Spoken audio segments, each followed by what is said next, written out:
उसमें लखनऊ का हवाई अड्डा किसी भी मामले में कमजोर नहीं है। शहीद पथ से जब हम निकलते हैं, माननीय अटल जी की याद आती है और रक्षा मंत्री जी की याद आती है। आदरणीय रक्षा मंत्री जी उस समय भूतल परिवहन मंत्री होते थे। पूज्य अटल बिहारी वाजपेयी जी देश के यशस्वी प्रधानमंत्री होते थे। अटल जी ने कहा कि हमको कल लखनऊ जाकर के सड़क का शिलान्यास करना है, तो आदरणीय उस समय के तत्कालीन भूतल परिवहन मंत्री जी ने 24 घंटे के अंदर इस प्रोजेक्ट को सैंक्शन किया था। आप सोचिए, यह शहीद पथ ना होता तो हम लोग आवागमन में कितना बाधा उत्पन्न होती। आज हम लोग जो गति के साथ गतिमान रहते हुए लखनऊ के आर पार जाते हैं, अयोध्या रोड से लेकर कानपुर रोड तक, यह यशस्वी रक्षा मंत्री जी की देन है। आज मुझे कहने में गर्व है कि पूज्य अटल बिहारी वाजपेयी जी ने जो सपना देखा था लखनऊ को विकसित करने का, उसे पूरा करने का काम आदरणीय रक्षा मंत्री जी कर रहे हैं।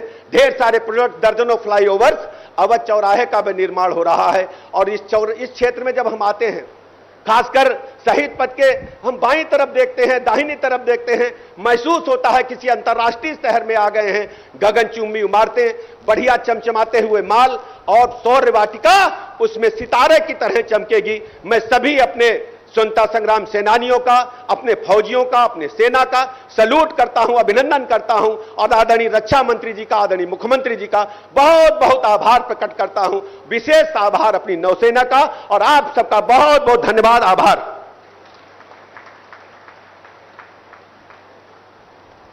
बहुत बहुत धन्यवाद। माननीय उत्तर प्रदेश के विकास में अपना अमूल्य योगदान दे रहे हैं माननीय उप मुख्यमंत्री श्री केशव प्रसाद मौर्य जी।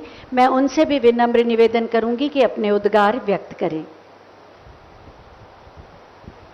दोनों हाथ उठा करके बोलिए भारत माता की। सभी लोग हाथ नहीं उठाएं भाई, सब लोग बोलिए भारत माता की, भारत माता की, वंदे वंदे। उत्तर प्रदेश की राजधानी लखनऊ के लिए अत्यधिक सौभाग्य का विषय है कि भारत रत्न पूज्य अटल बिहारी वाजपेयी जी के नेतृत्व में जो कार्य लखनऊ में शुरू हुआ था, उसको मुकाम प्रदान करने का कार्य लखनऊ के लोकप्रिय सांसद, हम सबके शीर्ष नेता और देश के माननीय रक्षा मंत्री श्री राजनाथ सिंह जी के नेतृत्व में संपन्न हो रहा है।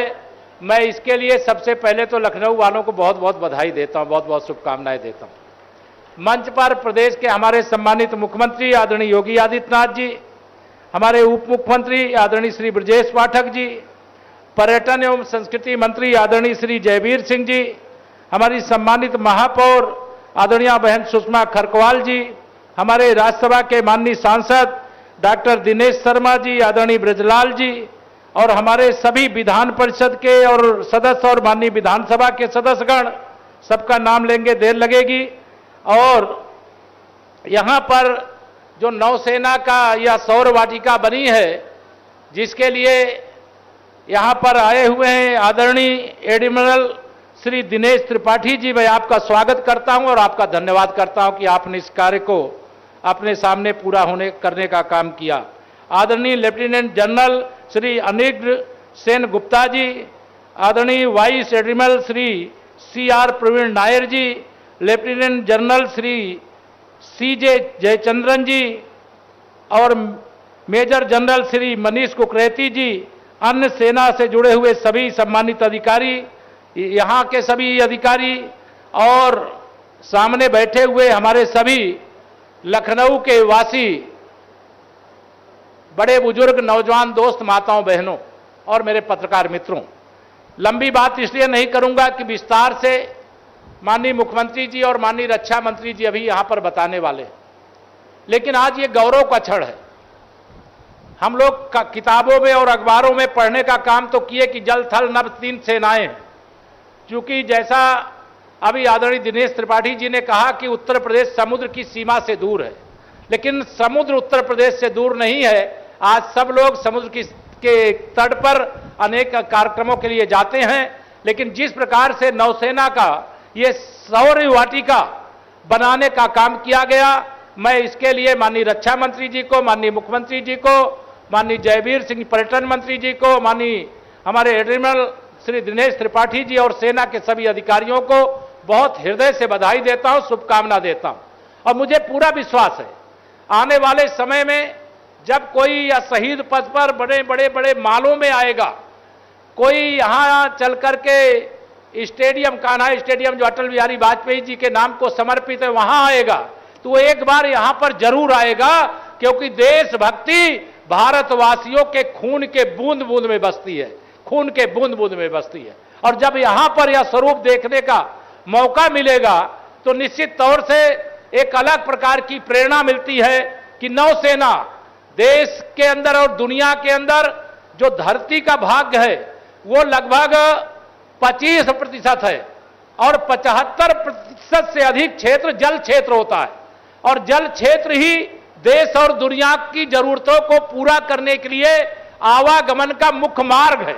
और इसलिए नौसेना के बारे में भी जानना, वायुसेना के बारे में भी जानना, थल सेना के बारे में तो हम सब प्रदेशवासी जानते हैं, निकट से जानते हैं, क्योंकि इनके मुख्यालय भी, इनके बड़े बड़े सेंटर भी उत्तर प्रदेश के अंदर होते हैं। मैं आज के दिन बहुत लंबी बातें ना करके आप सबको बधाई देते हुए माननीय रक्षा मंत्री जी से इस मंच के माध्यम से ये मांग करता हूं, चूंकि देशभक्ति हर प्रदेशवासी, हर देशवासी के खून के बूंद बूंद में रहती है। हम लोग चाहते हैं कि उत्तर प्रदेश की सांस्कृतिक राजधानी तो काशी है, अयोध्या है और तीर्थराज प्रयाग है।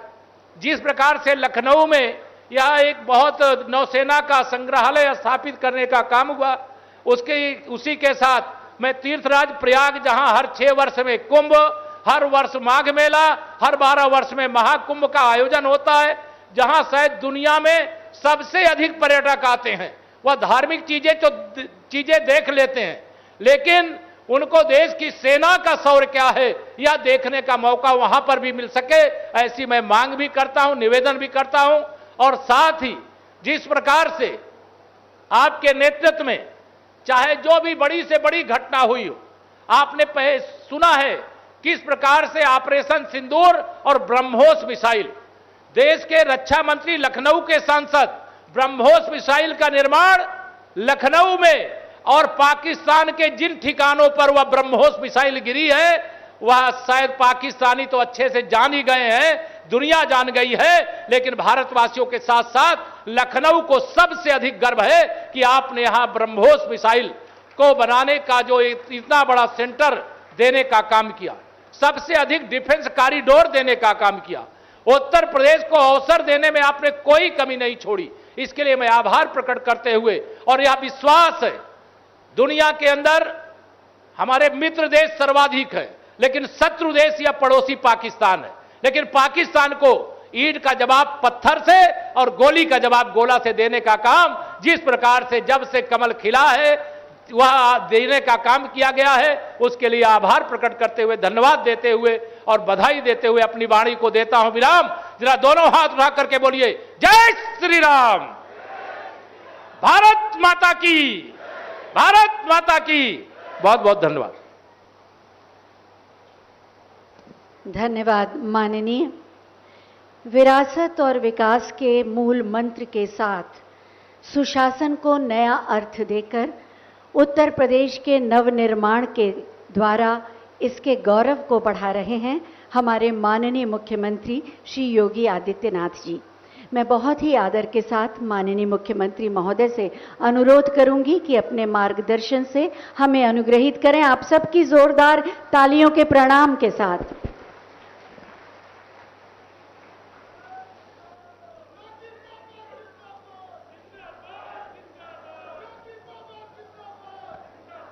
नौसेना वाटिका के आज लोकार्पण कार्यक्रम में उपस्थित देश के लोकप्रिय और कर्मठ रक्षा मंत्री आदरणीय श्री राजनाथ सिंह जी, उत्तर प्रदेश सरकार में मंत्रिमंडल के मेरे सहयोगी उप मुख्यमंत्री द्वय श्री केशव प्रसाद मौर्य जी, श्री ब्रजेश पाठक जी, नौसेना के अध्यक्ष एडमिरल दिनेश त्रिपाठी जी, उत्तर प्रदेश सरकार में मंत्रिमंडल के मेरे सहयोगी पर्यटन और संस्कृति मंत्री श्री जयवीर सिंह जी, लखनऊ की महापौर श्रीमती सुषमा खड़कवाल जी,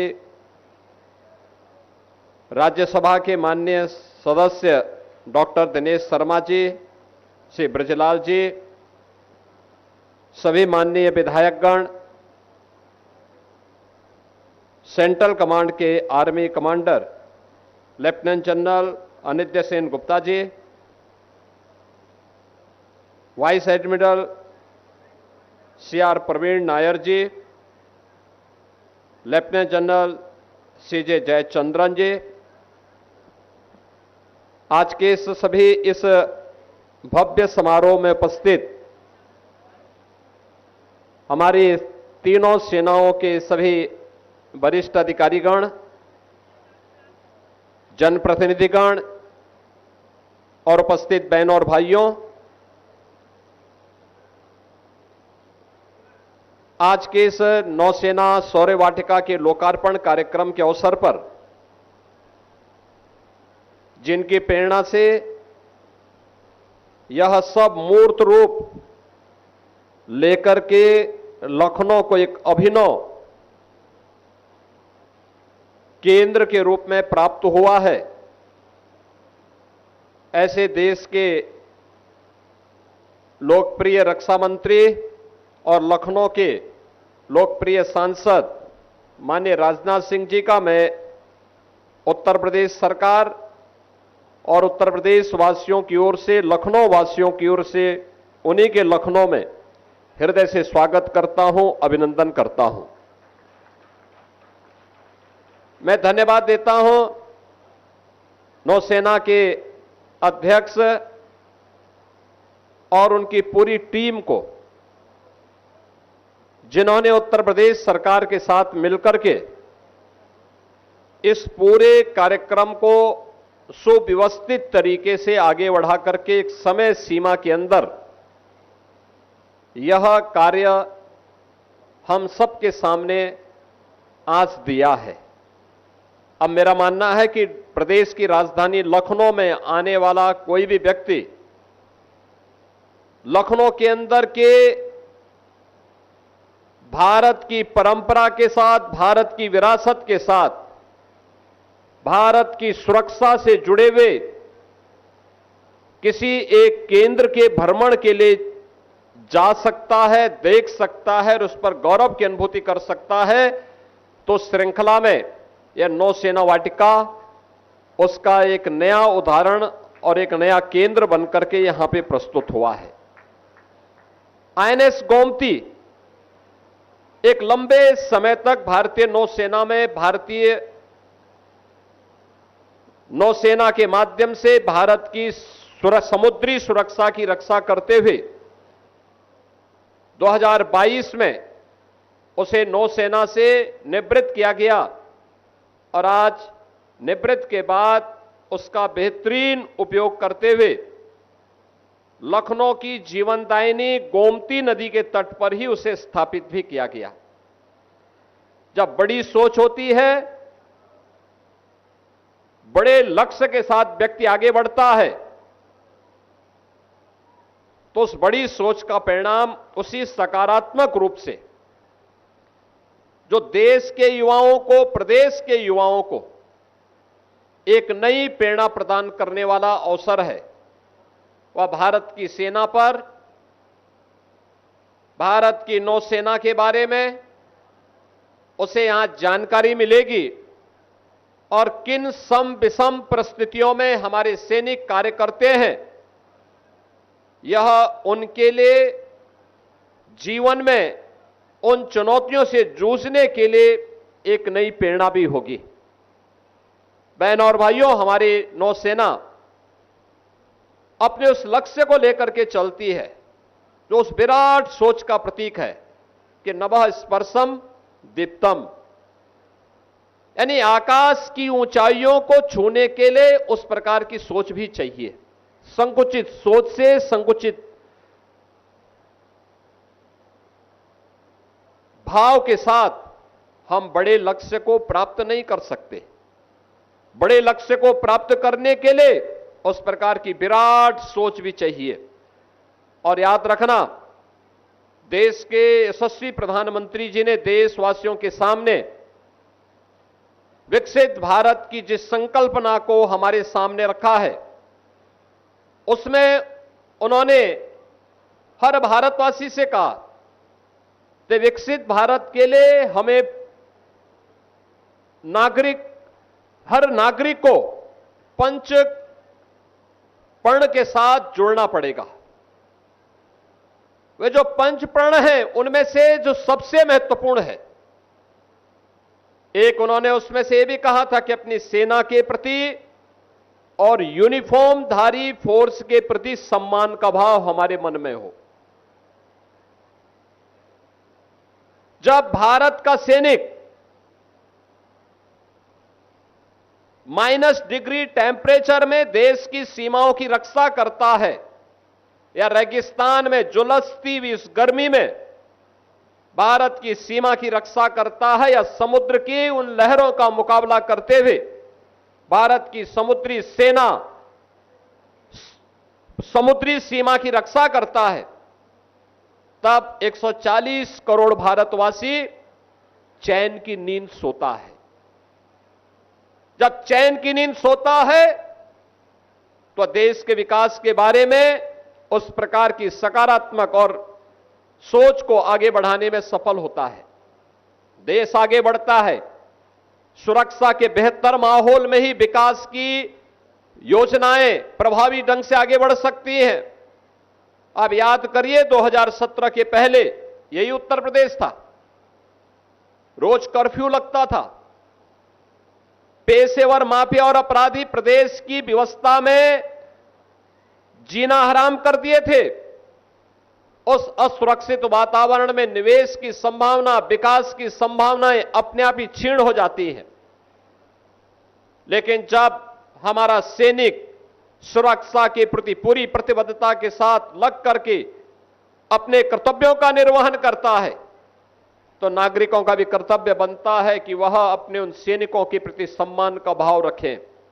और याद करना, उसी भाव को अंगीकार करते हुए हम लोगों ने लखनऊ में इस नौसेना की इस वाटिका को, इस म्यूजियम को यहां पर आग्रह किया था। और मैं धन्यवाद दूंगा कि आदरणीय रक्षा मंत्री जी की प्रेरणा से नौसेना के अध्यक्ष एडमिरल दिनेश त्रिपाठी जी ने और उनकी पूरी टीम ने हमारी टीम के साथ मिलकर के एक समय सीमा के अंदर इसे पूरा किया। और आज यह भव्य स्वरूप लखनऊ के युवाओं को, प्रदेश के युवाओं को इस नौसेना के इस म्यूजियम के माध्यम से हम सबको एक नई सोच के साथ देखने, सुनने और जानने का एक अवसर या केंद्र हम सबको प्रदान कर रहा है। बहनों और भाइयों, बहुत सारी चीजें लोग बोलते हैं, लेकिन याद करना, जब सुरक्षा के मोर्चे पर हम मजबूत होंगे तो दुनिया भी आपसे मैत्री करेगी। आप अगर कमजोर हैं, याद रखना, कमजोर के सामने कोई नहीं झुकता, कोई नहीं झुकता है। हमारी ऋषि परंपरा ने भी हमें इसी बात की प्रेरणा दी है। हम जब अधूरी बात कहते हैं तो वह अर्थ का अनर्थ करता है, लेकिन हम पूरी बात भी कहना सीखें। याद रखना, भारत की ऋषि परंपरा हमें इस बात की प्रेरणा देती है कि अहिंसा परमो धर्म, धर्म हिंसा तथैव च। यानी सामान्य जीवन में अहिंसा ही सर्वोच्च धर्म होना चाहिए, लेकिन अगर सामने वाला देश और समाज की सुरक्षा के लिए खतरा है तो उसके लिए अहिंसा नहीं चल सकती है, उसके लिए तो हिंसा ही हमें अंततः अपनानी पड़ेगी। और देश के दुश्मन के लिए यही हमारा धर्म भी है और वही भारतीय सेना पूरी मजबूती के साथ करती है। और उसी मजबूती के साथ एक नई प्रेरणा के केंद्र के रूप में अब लखनऊ में एक तरफ राष्ट्र प्रेरणा स्थल जिसका उद्घाटन आदरणीय प्रधानमंत्री जी और आदरणीय रक्षा मंत्री जी ने 25 दिसंबर को किया था। और यहां पर नौसेना म्यूजियम के रूप में भारतीय सेना के शौर्य और पराक्रम का एक अद्भुत केंद्र यहां पर हमें प्राप्त हुआ है। और इसका भी यह फर्स्ट फेज का काम का लोकार्पण हो रहा है। इसके आगे के कार्य भी और आगे बढ़ेंगे। अभी रक्षा मंत्री जी कह रहे थे कि अगर भारतीय सेना से जुड़े हुए इस प्रकार के कोई अन्य कार्य लखनऊ में होने हैं या प्रदेश के अंदर होने हैं तो वह प्रस्ताव तत्काल वहां उन्हें प्राप्त हो। और मेरा मानना है ये होने चाहिए। महत्वपूर्ण चौराहों पर भारत की सेना के वे टैंक जो आज वर्किंग कंडीशन में नहीं है उन्हें रखा जाना चाहिए। कोई भी देखेगा भारतीय सेना के शौर्य का प्रतीक बनेगा। भारतीय सेना में जाने के लिए उसके मन में एक भाव पैदा होगा और वह सेना के प्रति सम्मान का भाव भी रखेगा। उसके मन में राष्ट्रभक्ति की एक नई प्रेरणा प्राप्त होगी। और याद रखना, राष्ट्रभक्ति से बढ़कर के कुछ भी नहीं हो सकता है। हमें इस बात को हमेशा अपने जीवन में ध्यान रखना होगा। मैं इस नौसेना वाटिका के लिए एक बार फिर से भारतीय नौसेना को हृदय से धन्यवाद देता हूं। माननीय रक्षा मंत्री जी के प्रति हृदय से आभार व्यक्त करते हुए लखनऊ वासियों को, प्रदेश वासियों को इस नौसेना वाटिका में के आज के इस लोकार्पण के अवसर पर हृदय से बधाई देते हुए अपनी वाणी को विराम देता हूं। धन्यवाद। जय हिंद। धन्यवाद माननीय, आपके सारगर्भित प्रेरणादायी उद्बोधन के लिए। वाणी में ओज, भाषा में मर्यादा, संवाद में आत्मीयता, व्यवहार में सरलता और राजनीति में शुचिता, यही है विशेषता हमारे माननीय रक्षा मंत्री श्री राजनाथ सिंह जी की। मैं बहुत ही आदर के साथ उनसे अनुरोध करूंगी कि अपने आशीर्वचनों से हमें अनुग्रहित करें। आप सबकी जोरदार तालियों के प्रणाम के साथ।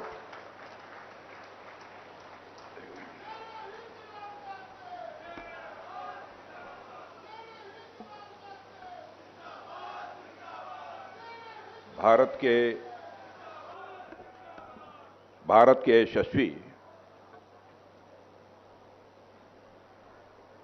के यशस्वी मुख्यमंत्री मैं बोलने जा रहा था। उत्तर प्रदेश के यशस्वी मुख्यमंत्री श्रीमान योगी आदित्यनाथ जी, उप मुख्यमंत्री श्री केशव प्रसाद जी मौर्य, उप मुख्यमंत्री Shri Brajesh ji Pathak, admiral Dinesh Kumar Tripathi chief of naval staff, Shri Jaiveer Singh पर्यटन एवं संस्कृति मंत्री, डॉक्टर दिनेश शर्मा सांसद, श्री ब्रजलाल जी सांसद, lieutenant general Anindya Sen Gupta army commander, Shrimati Sushma Kharkwal महापौर, अन्य सभी विधायकगण और ये यहाँ के स्थानीय विधायक कौन है? राजेश्वर सिंह है। राजेश्वर सिंह जी यहाँ के स्थानीय विधायक।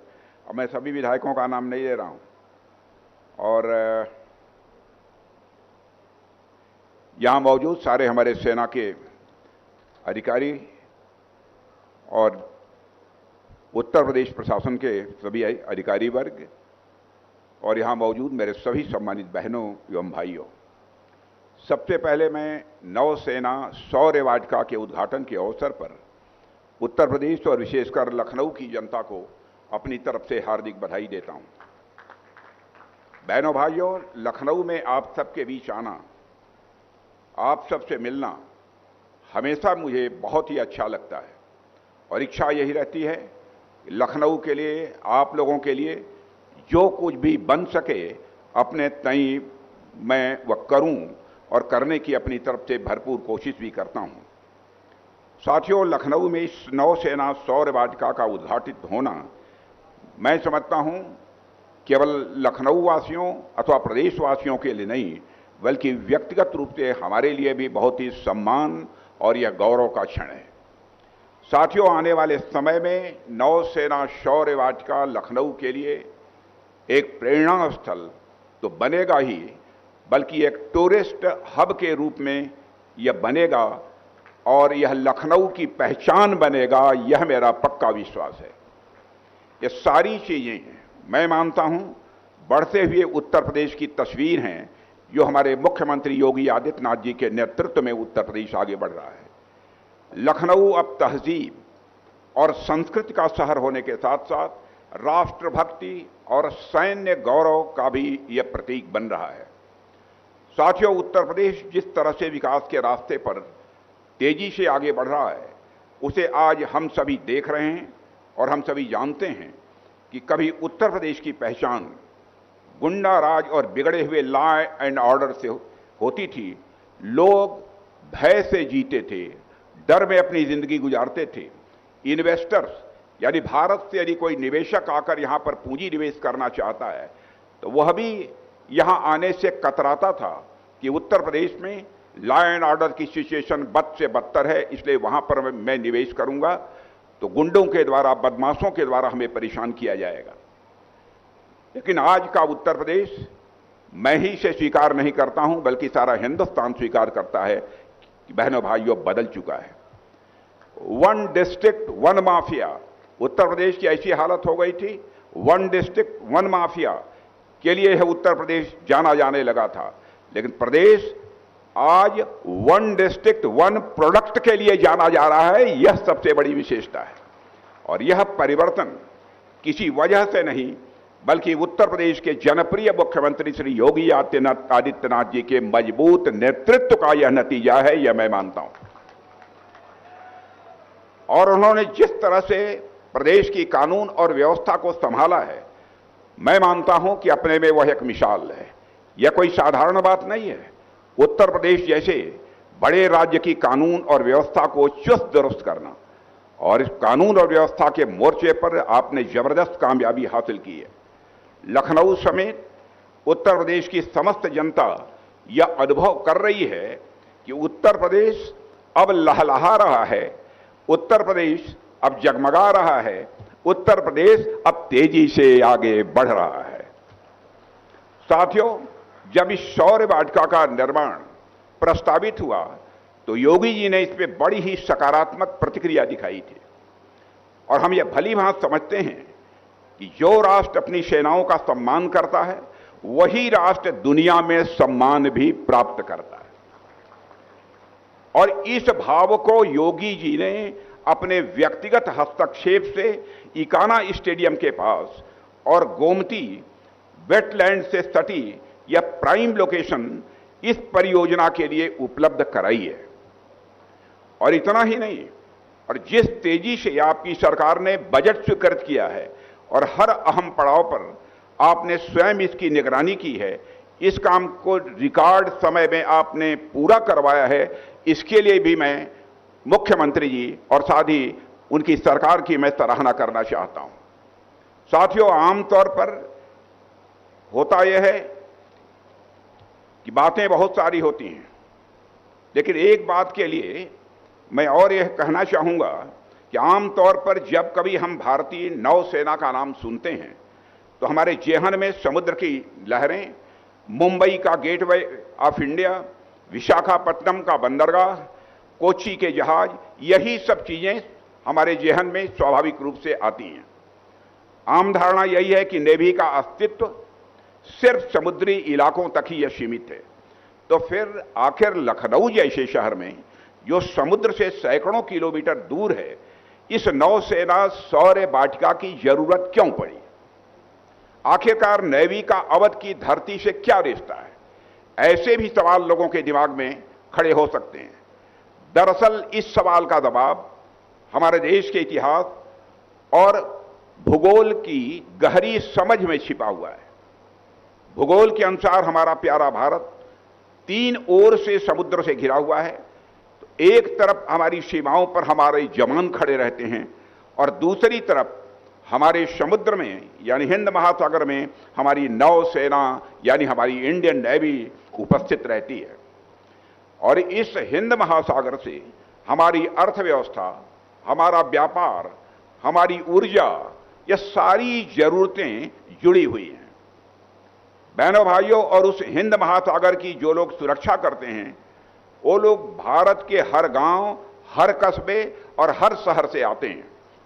और हमारी नेवी पूरे देश का हमारी नेवी पूरे देश की एक एसेट है और उसकी ताकत देश के हर नागरिक के संकल्प और विश्वास से ही यह आती है, चाहे वह समुद्र के पास रहता हो या हजारों किलोमीटर दूर लखनऊ में रहता हो। साथियों, इसके अलावा आप देखिए कि हमारी गोमती नदी यह लखनऊ की जीवन धारा है और इसी गोमती नदी के नाम पर एक INS गोमती नाम का युद्धपोत वारशिप जिसे कहते हैं वह भी हमारे देश में है, जिसे 1988 में हमारी नौसेना में शामिल किया गया था। 1988 में हमारी नौसेना में शामिल किया गया था। जिस तरह गोमती नदी बहती हुई आगे चलकर वह गंगा में समाती है और फिर गंगा सागर में पहुंचकर अनंत समुद्र से वह जुड़ जाती है, ठीक उसी तरह INS गोमती भी हिंद महासागर में जाकर लखनऊ को इसने गौरवान्वित किया है। यह बात मैं विश्वास के साथ कह सकता हूं। साथियों, हर जहाज के आगे उसका एक सिंबल होता है, एक चिन्ह होता है, वह लगा होता है और उसका आधिकारिक चिन्ह जिसे हम अंग्रेजी में क्रेस्ट कहते हैं। INS गोमती के क्रेस्ट पर हमारे लखनऊ के ऐतिहासिक 76 मंजिल भी अंकित था। हमारे लखनऊ का 76 मंजिल उसके क्रेस्ट पर यह अंकित था। जब यह जहाज हिंद महासागर में अपनी ताकत का प्रदर्शन कर रहा होता था, उस वक्त इसकी पहचान सीधे सीधे इसी 76 मंजिल और गोमती नदी से जुड़ी हुई थी। यानी हमारी गोमती और लखनऊ का नाता तो नेवी के साथ लंबे समय से रहा है और इसी अटूट बंधन का उत्सव मनाने के लिए आज यहां नौसेना शौर्य वाटिका प्रारंभ किया गया है। बहनों भाइयों, आज इस पार्क में आप जो कुछ भी देख रहे हैं वो सब वास्तविक है, एकदम असली युद्ध सामग्री जो कभी INS गोमती की शान हुआ करती थी। नेवी का जो बड़ा सा जहाज आप लोग देखते हैं और जो अभी नहीं देखा होगा तो जाकर देखेंगे, उसमें बहुत से उपकरण लगे होते हैं और मैं आप सबसे आग्रह करूंगा कि उसके भीतर घुसकर भी देखिए। उसके विशालकाय मिसाइल लॉन्चर जो दुश्मन के जहाजों पर सटीक वार करने में पूरी तरह से सक्षम होते हैं, उसके टारपीडो ट्यूब जो पानी के भीतर घात लगाए बैठे पनडुब्बियों का सफाया कर सकते हैं, उसके राडार्स जो सैकड़ों किलोमीटर दूर से आते खतरे को पहले से ही भांप लेते थे, उनके मुख्य तोप की माउंटिंग जिसकी गर्जना सुनकर दुश्मन के होश उड़ जाते थे, और इसके अलावा नेवी में प्रयोग होने वाले surveillance aircraft, multi role helicopter और टारपीडो आदि अब लखनऊ की धरती पर यह स्थापित हो चुके हैं। यह हम सबके लिए बहुत ही गौरव का विषय है। इसीलिए साथियों, मैं कह रहा हूं कि यह पार्क कोई साधारण पर्यटन स्थल नहीं है, बल्कि एक जीवंत यह हमारे लिए प्रेरणा स्थल है। यह शौर्य वाटिका आने वाली पीढ़ियों को यह बताएगी कि आजादी और सुरक्षा की कीमत क्या होती है।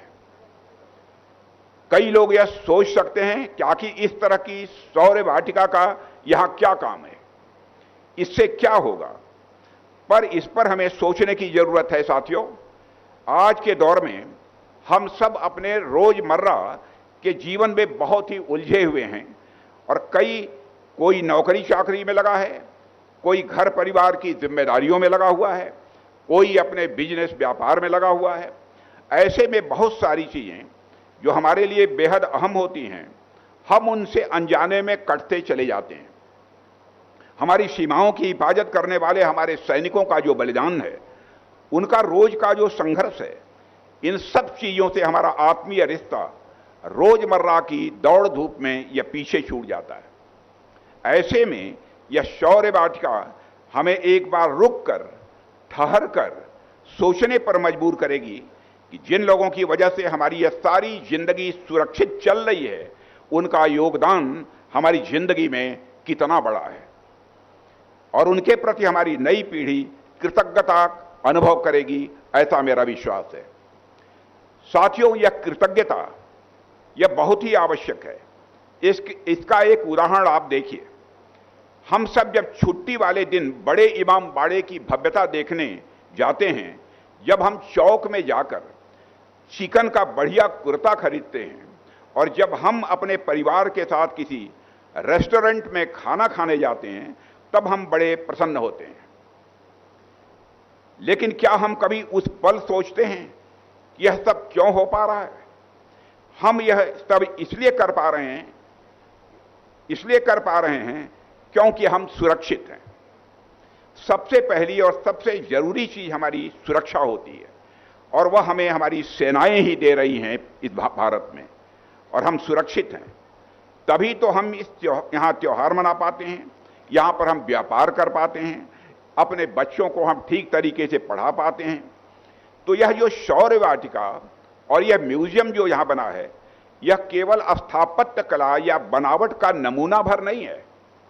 ये हमें हर पल हमारी सेनाओं की याद दिलाती रहती है और हमारे भीतर उनके प्रति कृतज्ञता का जो एहसास है उसको भी ताजा करती रहेगी, ऐसा मेरा विश्वास है।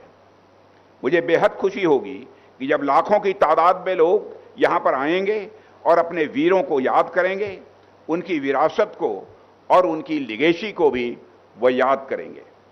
साथियों, मैं आप सभी को एक और बात यहां पर बताना चाहूंगा कि मेरे पास अक्सर बहुत बड़ी संख्या में हमारी सेनाओं के रिटायर्ड प्लेटफॉर्म्स और उपकरणों के लिए स्कूल, कॉलेज और संस्थानों से पत्र मिलते रहते हैं।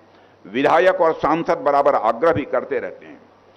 किसी को रिटायर्ड टैंक चाहिए होता है, किसी को फाइटर एयरक्राफ्ट चाहिए, तो किसी को कोई हेलीकॉप्टर चाहिए होता है। मेरा हमेशा यही प्रयास रहता है कि जिन उपकरणों ने, जिन इक्विपमेंट ने दशकों तक हमारी सेवा की है, वो रिटायर होने के पश्चात हमारे स्कूल, हमारे कॉलेज, हमारे विश्वविद्यालय में प्रदर्शित हों। क्योंकि जब हमारी नई पीढ़ी उन्हें अपनी आंखों के सामने देखेगी, उन्हें अपने हाथों से स्पर्श करेगी, तो उनके भीतर राष्ट्र निर्माण का स्वाभाविक रूप से एक जोश भी पैदा होगा।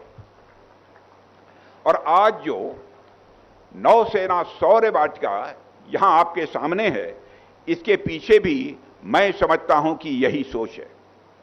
और साथियों, आप सब तो देख ही रहे हैं कि आज कल दुनिया में क्या क्या चल रहा है। यूक्रेन रूस विवाद हो या फिर हाल के समय में मिडिल ईस्ट में चल रहे युद्ध हों, हर तरफ सारी दुनिया में इस समय उथल पुथल मची हुई है। और यह पूरे उथल पुथल हमें यह संदेश दे रहे हैं कि दुनिया की शांति और समृद्धि की चाबी समुद्र मार्गों की सुरक्षा के पास ही है और कहीं नहीं है। समुद्री मार्गों की सुरक्षा के पास ही है। समुद्र में आपकी उपस्थिति एक तरह से ताकत का ही यह प्रतीक होती है। और साथियों, जैसे इसका एक उदाहरण आप देखिए, पिछले साल पहलगाम में, मैं आपको याद दिलाना चाहता हूं, पहलगाम में एक कायराना आतंकी हमला हुआ था। आतंकियों ने धर्म पूछकर हमारे निर्दोष नागरिकों की हत्या की थी और उस घटना के बाद पूरे देश का खून खौल उठा था। उसके बाद हमारी तीनों सेनाओं ने मिलकर ऑपरेशन सिंदूर को अंजाम दिया और हमारी सेनाओं ने सटीक हमले करके पाकिस्तान में स्थित आतंकी ढांचे को पूरी तरह से तबाह कर दिया था। हमारी आर्मी और एयरफोर्स ने तो अपनी भूमिका निभाई ही, लेकिन जो भूमिका हमारी नेवी ने निभाई वो भी बहुत ही महत्वपूर्ण थी। साथियों, हमारी नेवी पूरी ताकत के साथ अरब सागर में उस समय मौजूद थी, पूरी ताकत के साथ, पूरी तैयारी के साथ अरब सागर में उपस्थित थी। और हमारे navy chief admiral Dinesh Tripathi बार बार कहते थे कि सर, मुझे कब अवसर प्राप्त होगा, हमारे नेवी को कब अवसर प्राप्त होगा कि हम एक बार पाकिस्तान को सबक सिखा सकें। साथियों, मेरी भी इच्छा होती थी यह अवसर काश नेवी को भी मिल जाता, तो नेवी भी क्या होती है पूरा हिंदुस्तान समझ जाता। साथियों, जिसने दुश्मन के मन में लगातार भय बनाए रखा, जिसने दुश्मन के मन में लगातार भय बनाए रखा, और इसी का नतीजा यह हुआ कि पाकिस्तान की पूरी नौसेना डरकर अपने बंदरगाहों में दुबक कर बैठ गई थी। और साथियों, हमारी सेनाओं की यह ताकत हमारी लगातार की गई मेहनत और यह सतर्कता का नतीजा है। 2014 में जब हमारे प्रधानमंत्री मोदी जी के नेतृत्व में हमारी सरकार आई, तब से ही हमने इस बात पर विशेष बल दिया और इस पर विशेष ध्यान दिया कि भारत सही मायनों में सबसे ताकतवर तभी कहलाएगा जब हमारी सेनाओं को हथियार के लिए दुनिया के दूसरे देशों पर निर्भर नहीं रहना पड़ेगा। इसीलिए हमारे प्रधानमंत्री जी ने आत्मनिर्भर भारत का एक विजन, एक नजरिया इस देश के सामने रखा था। साथियों, हमने make in India, defence corridor, iDEX, Aditi और कई भी इनिशिएटिव के माध्यम से यह सुनिश्चित किया कि हम भारतीय सेनाओं के लिए अत्याधुनिक हथियार भारत में ही निर्मित करेंगे, भारत की धरती पर ही निर्मित करेंगे, भारतवासियों के हाथों से ही बनाएंगे और यदि संभव हो तो हम उसे भारत के बाहर निर्यात भी करेंगे, यानी दुनिया के दूसरे देशों को भी हम बेचेंगे। और जब हमने रक्षा के क्षेत्र में निर्यात की ओर ध्यान देने की बात की, तब हमारे पास इस प्लान को कई लोगों ने बहुत ही शंका के नजरिए से देखा था, क्योंकि भारत का रक्षा क्षेत्र कभी अपने निर्यात के लिए नहीं जाना जाता था, आयात के लिए जाना जाता था। दुनिया के दूसरे देशों से हम बराबर हथियार मंगाते थे और हम तो हमेशा हथियार वगैरह खरीदने के लिए जाने जाते थे, यानी एक्सपोर्ट करने के लिए भारत कभी नहीं जाना जाता था।